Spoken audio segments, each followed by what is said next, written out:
के बाद हमारे देश में बीमा को लेकर के एक्शन में हमने अच्छी खासी तेजी देखी है। लोग खरीदने लगे, उसके बारे में पता करने लगे, लेकिन जैसे जैसे कोविड का डर जो है वो कम हुआ, वैसे वैसे लोग इससे दूर भी हो गए हैं। 2019-20 में देश में बीमा की पहुंच 3.76% रही और 2020-21 में ये बढ़कर 4.2% रही है। और यहाँ बीमा की पहुंच से मतलब है कि देश की जीडीपी में बीमा प्रीमियम के योगदान कितना रहा है। तो ये जो नंबर्स है ना कहीं दुनिया के उभरते देशों में सबसे पिछड़े हैं।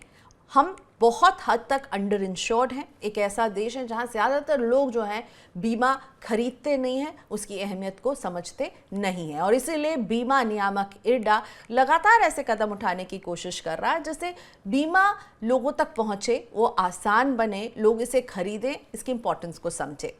आज मेरे साथ जुड़ रहे हैं certified financial planner Jitendra Solanki ji. और जितेंद्र साहब, मैं आपसे सबसे पहले तो ये पूछना चाहूँगी कि भारत में अभी हम जिस तरह से देख रहे हैं, एक अंडर इंश्योर्ड हम कंट्री हैं, और अगर मैं बात करूं बीमा सुगम, ये जो पोर्टल आ रहा है, इसको लाने के पीछे एक बहुत बड़ी सोच ये रही है कि बीमा जो है वो आसानी से लोगों तक पहुंचे, इसकी पहुंच बढ़ाई जा सके।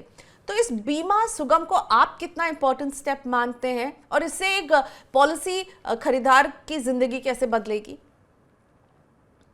देखिए प्रियंका, अभी जो आपने बात की इंश्योरेंस पेनिट्रेशन की, जो थोड़ा सा बढ़ा है 2020 से 21 में, तो अगर मैं उसके ऊपर जाऊं तो आप ये देखोगे पेनिट्रेशन ऑनलाइन की वजह से, टेक्नोलॉजी की वजह से काफी बड़ा है, उसका काफी बड़ा हिस्सा रहा है पेनिट्रेशन करने में। तो अब एक्सचेंज उसी की तरफ एक अगला कदम है। अगर बीमा एक्सचेंज की हम बात करें तो लोगों तक बीमा को आसान तरीके से पहुंचाना और एक वन स्टॉप सर्विस देना, यानी कि एक ऐसा एक्सचेंज जहां पे एक बीमा धारक को हर तरह की सुविधा मिले। वो पॉलिसी खरीद सकता है, अपना क्लेम सेटल कर सकता है, एजेंट पोर्टेबिलिटी आ जाएगी इससे। एजेंट को जो है अगर सर्विस से खुश नहीं है तो दूसरा कर एजेंट में ट्रांसफर कर सकते हैं।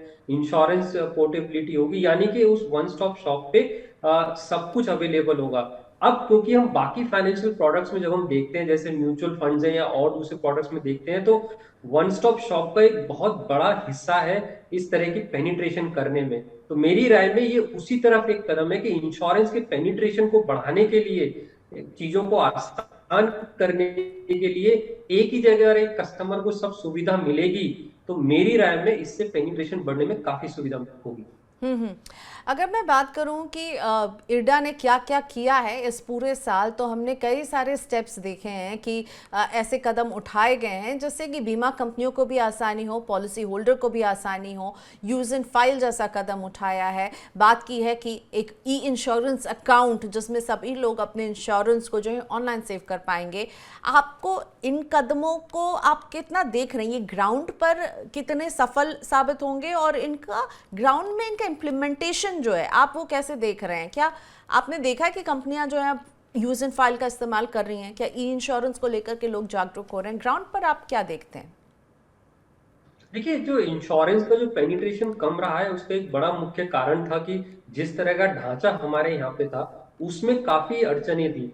अब हम इंश्योरेंस पॉलिसी लेते हैं, पॉलिसी खरीदते वक्त बायर्स को क्या परेशानी होती है, एक्सक्लूजन किस किस तरह के लगते हैं, रिजेक्शंस काफी होते हैं, और क्लेम सेटलमेंट में काफी दिक्कतें आती हैं। तो जब ग्राउंड पे जब हम इन परेशानियों को देखते हैं तो लगता है कि एक पेनिट्रेशन का ना होने का एक बड़ा हिस्सा ये जो डिफिकल्टीज है वो है। और अगर हम आईआरडी के कदमों को देखें तो स्टैंडर्डाइजेशन प्रोडक्ट्स किया है, क्लेम सेटलमेंट आसान किया है, एक्सक्लूजन्स को हटाया है, काफी दायरा बढ़ाने की कोशिश की गई है, ई इंश्योरेंस अकाउंट आया है जिससे कि हर चीज जो है एक ही जगह उपलब्ध हो, फिजिकल डॉक्यूमेंटेशन को कम किया जाए, डिजिटाइजेशन फॉर्मेट में सब दिया जाए, और उसके बाद अब ये एक्सचेंज।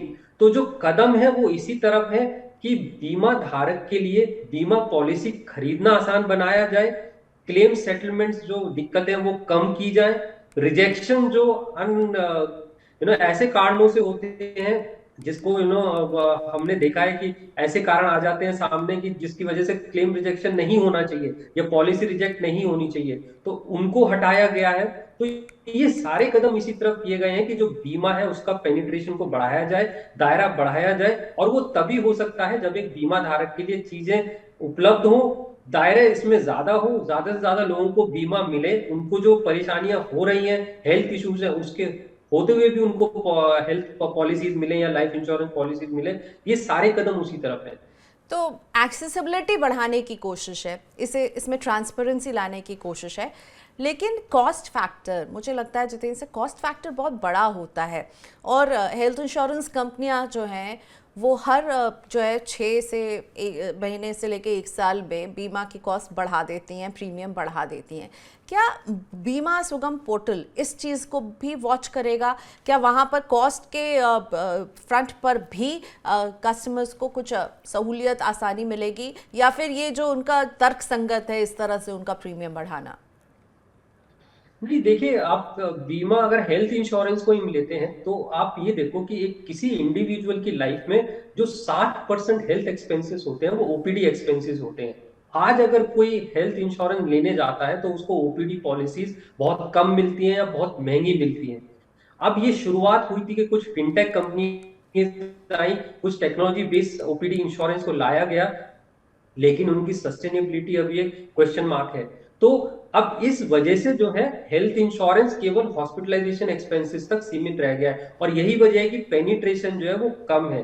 जो एक्सचेंज आ रहा है, इस एक्सचेंज पे फिनटेक कंपनीज भी आएंगी, इस तरह की कंपनीज आएंगी जो इस तरह की पॉलिसीज देती हैं, और दूसरी फिनटेक कंपनीज हैं उनको भी फायदा मिलेगा कि एपीआई के बेस पे इस एक्सचेंज को यूज करके वो लोग अफोर्डेबल हेल्थ इंश्योरेंस ला सकते हैं।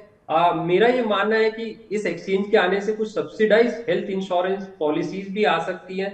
तो जहां तक कॉस्ट की बात है, तो जरूर है कि इस तरह के एक्सचेंज, इस एक्सचेंज आने से एक कॉस्ट भी जो है वो रिडक्शन जरूर आएगा।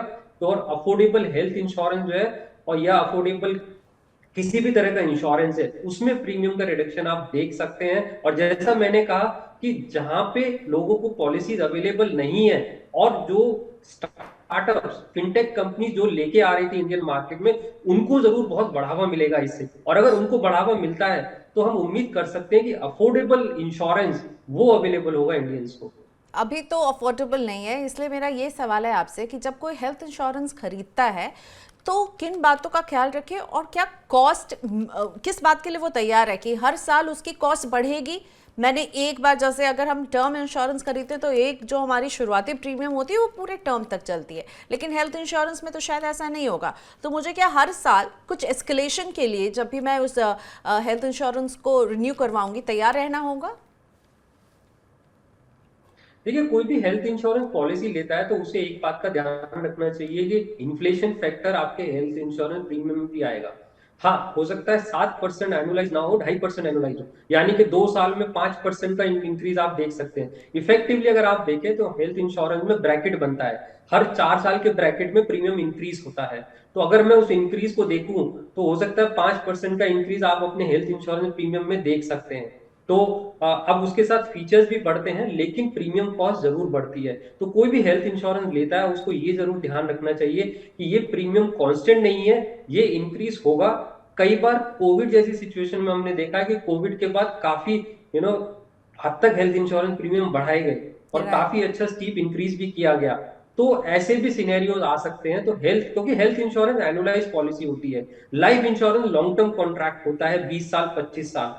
तो ये डिफरेंस की वजह से हेल्थ इंश्योरेंस के प्रीमियम हर साल रिवाइज किए जा सकते हैं, वो कंपनीज करती हैं। तो एक इन्फ्लेशन फैक्टर आपको अपने प्रीमियम में जरूर ऐड करना चाहिए। राइट, तो इसके लिए आपको तैयार रहना है। चलिए अब कुछ दर्शकों के सवाल आपके लिए लेकर आते हैं।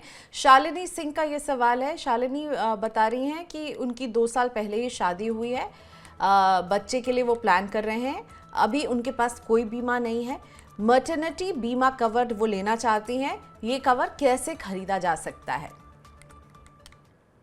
देखिए, सबसे पहले तो आपको ये जानना जरूरी है कि मैटरनिटी इंश्योरेंस में एक वेटिंग पीरियड होता है। कोई भी आप इंश्योरेंस लेते हैं उसमें वेटिंग पीरियड होता है। वेटिंग पीरियड वो पीरियड है कि आपका इंश्योरेंस कवरेज उस पीरियड के बाद स्टार्ट होगा।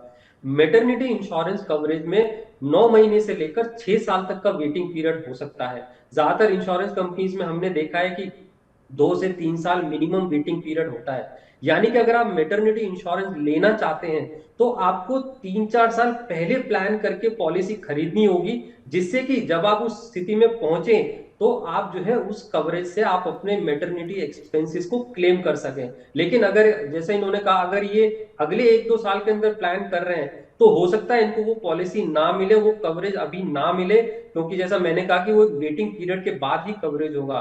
तो मेरी राय में ये प्लानिंग और थोड़ा पहले करनी चाहिए।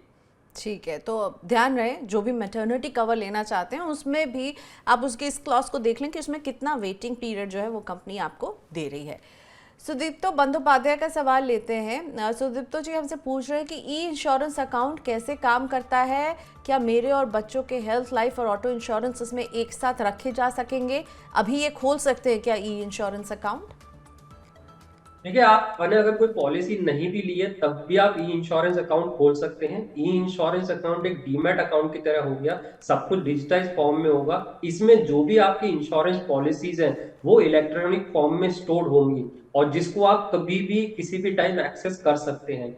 लेकिन ई इंश्योरेंस अकाउंट अगर आपके नाम पे है तो आपकी ही पॉलिसीज आएंगी, आपके बच्चों की पॉलिसीज इसमें आ सकती हैं अगर आप उसमें प्रपोजर हैं। लेकिन अगर आप किसी पॉलिसी में प्रपोजर नहीं है तो उनकी पॉलिसी आपके अकाउंट में नहीं आ सकती, उनके लिए अलग आपको ई इंश्योरेंस अकाउंट खोलना होगा। तो ई इंश्योरेंस अकाउंट आप खोल सकते हैं, आज भी खोल सकते हैं, और जब जैसे जैसे आप पॉलिसी बाय करेंगे वैसे जो है आपकी इंश्योरेंस अकाउंट में वो पॉलिसी आती जाएगी। ओके, तो जिसके नाम पे पॉलिसी होगी उन्हीं के नाम पर जो है वो ई इंश्योरेंस अकाउंट खोला जा सकता है। जितेंद्र सर, एक और जानकारी इसमें ये दे दीजिए कि अभी अगर कोई खोलना चाहे तो उसे कहाँ जाना होगा इस ई इंश्योरेंस अकाउंट को खोलने के लिए? देखिए, ई इंश्योरेंस अकाउंट अभी 4 कंपनीज को दिया गया है, उसमें एनएसडीएल है, कैम्स रिपोजिटरी है। तो उन 4 कंपनीज की वेबसाइट पे आप जाए, आप camsonline.com अगर आप विजिट करते हैं तो उस पे आप लिंक पाएंगे इंश्योरेंस रिपोजिटरी का। अगर आप गूगल में भी सर्च करेंगे एनएसडीएल की वेबसाइट पे आप जाके देख सकते हैं और वहां अपना ऑनलाइन अकाउंट खोल सकते हैं। और इसके साथ साथ जब भी आप इंश्योरेंस पॉलिसी आज की डेट में बाय करते हैं तो क्योंकि अब ई इंश्योरेंस अकाउंट मैंडेटरी होता जा रहा है तो आप देखेंगे कि आपको इंफॉर्मेशन आनी शुरू हो जाएगी इंश्योरेंस अकाउंट खोलने के लिए, तो आप इंश्योरेंस अकाउंट खोल सकते हैं। Okay, thank you so much Jitendra sir, आज आपने वक्त निकाला मनी 9 के लिए, शुक्रिया आपका। धन्यवाद।